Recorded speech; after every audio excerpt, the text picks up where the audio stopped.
You're listening to a short preview of one of Simon's adventures. If you'd like to hear the whole adventure, then head over to simonsadventurestories.bandcamp.com. If you decide to buy this episode, or even the whole collection, you'll be helping Simon create lots more adventures in the future. Here comes Simon. G'day, my name is Simon. I'm an Australian green tree frog. I'm also a fact-finding frog. Thanks for coming to visit me in my rainforest. Now we can go on another adventure together. And look, it's happened again. The tree stump has left us a note with some very unusual clues about the adventure we're about to go on. I'm going to read them out for you. Now you'll visit a land where very little has changed in over 1 million years. Animals will often walk in enormous circles. Be on the lookout for a bone-chewing giant who sometimes lives in a tower. I don't know about you, but I have no idea what any of that means. The only way to find out is to get started on this adventure. So, let's take one really big breath together, and when we breathe out, we'll be off. Okay, deep breath in. Hold it, and breathe out. Here we go.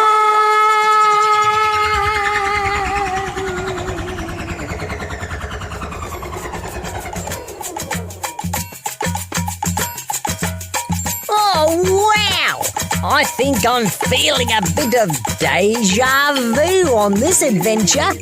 Deja vu means it feels as if we've been here before. In fact, I know we have, because this is our third visit to this amazing part of the world. We've already been here to see the mountain gorillas and the elephants. And that excellent music is a pretty good clue about where we might be. Oh yeah, now you've worked it out, haven't you?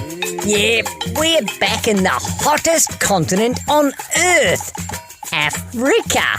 It's also the second biggest continent on Earth. It really is huge. No wonder so many animals can fit inside it. I wonder if you can guess which African country we're in this time. I'll give you a few hints. The most expensive wood in the world comes from here. It's called African blackwood, and it costs $10,000 for just 1 kilo. If you were made of African blackwood, you could be worth around $250,000. Oh yeah! I'd only be worth 5,000 though, because I only weigh about half a kilo. And this country loves hip-hop music so much, they even invented their own version of it. It's called bongo flava, and that's the music we can hear now.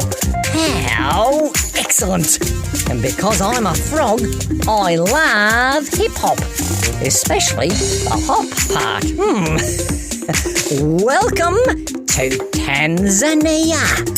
Now, its name and that music aren't the only groovy things about Tanzania.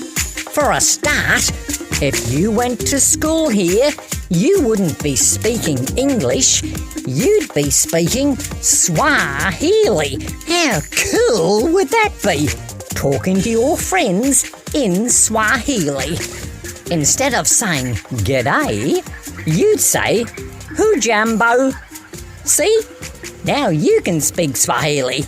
Well, one word anyway. Oh, wow. That's the detailed, detective sound.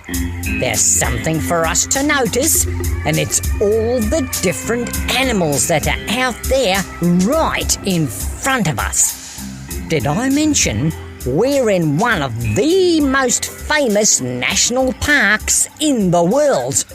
I bet you've heard of it. It's in loads of TV shows and documentaries. We are in the Serengeti National Park, where almost 3 million animals live. Yeah, you heard that right. 3 million animals just in this one national park. Ooh. I know. I'll say some of these animals' names, and you can try to imagine them on the plains right in front of us. The first thing to imagine is a whole herd of wildebeest. There's at least 1,000 of them, about 1 kilometre away, straight ahead, and they're definitely headed this way. They look like cows, but they have really big heads, a shaggy mane, a pointed beard, and horns. Oh, and there's lots and lots and lots and lots of lions. The Serengeti is home to more than 3,000 lions. That's more than anywhere else in the world. I had a dream about a lion and a witch and a wardrobe. But as they say, it's Narnia your business. Oh, my friend said he's spotted a lion, but I said if it was spotted, it was probably a cheetah. The Serengeti is actually the best place in the world to see all of the big cats, except one. Can you guess which big cat doesn't live here? Yeah, it's tigers. They only live in Asia, 5,000 kilometres away. Can you see all those horses that look like they're wearing striped pyjamas? Oh, yeah, sorry, that's the zebras. Or, if you're from America, you might call them zebras. Now, what the zebras really don't like is being called horses. Well, they don't sound like horses, that's for sure. I don't know why, but I just can't take a good colour picture of a zebra.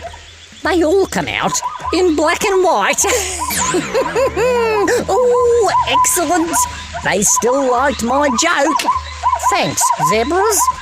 You'll even see some rhinoceroses and hippopotamuses out there too. And there's no way I'm saying that 3 times really fast.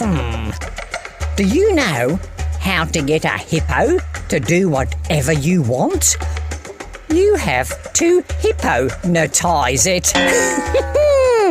What would you call a hippo with one leg? A hoppo. But do you know why a rhinoceros is so wrinkly?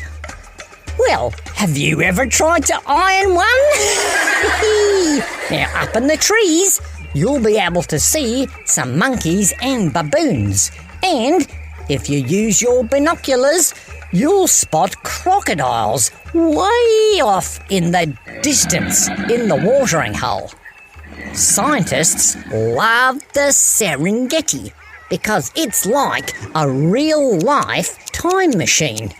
They reckon the weather and the plants and the animals haven't changed much in the last 1,000,000 years. Oh, yeah! That's what the tree stump's first clue meant when it said we'd visit a land that hadn't changed much in over 1,000,000 years. It was talking about the Serengeti. Can you hear that rumbling sound? Remember all those wildebeest you just imagined? Well, a few of their friends have turned up and they're headed this way. That noise is thousands of wildebeest and zebra hooves running across the Serengeti. I reckon we better get out of the way or they'll run straight over the top of us. I know. Let's get under those trees over on the right-hand side. You might want to imagine a bandana you can wear over your nose and mouth to keep out the dust from these stampeding animals. I actually need to squint a bit just to keep it out of my eyes. This is like being in an actual dust storm. I can hardly see anything. Those wildebeest can be a bit boisterous, especially during their world-famous migration. That's when the gigantic herds of them travel around the outside of the whole park in a huge clockwise direction every year. They're following the best rainfall. Of course! That's the second clue from the tree stump about animals walking in enormous circles. Excellent. 2 clues down, 1 to go. So far, we've imagined 8 different animals, but we still haven't spotted the one we're actually here to check out. The creature we're looking for is so popular, Toys R Us had a cartoon one called Jeffrey as their mascot for over 50 years. It's a bit hard to miss because it's the tallest land animal on Earth. Oh, that's better. The dust has settled a bit. And can you believe our luck? 5 of them have just turned up, almost silently. That's the end of the preview. Remember, you can check out the whole adventure at simonsadventurestories.bandcamp.com. Thanks for listening.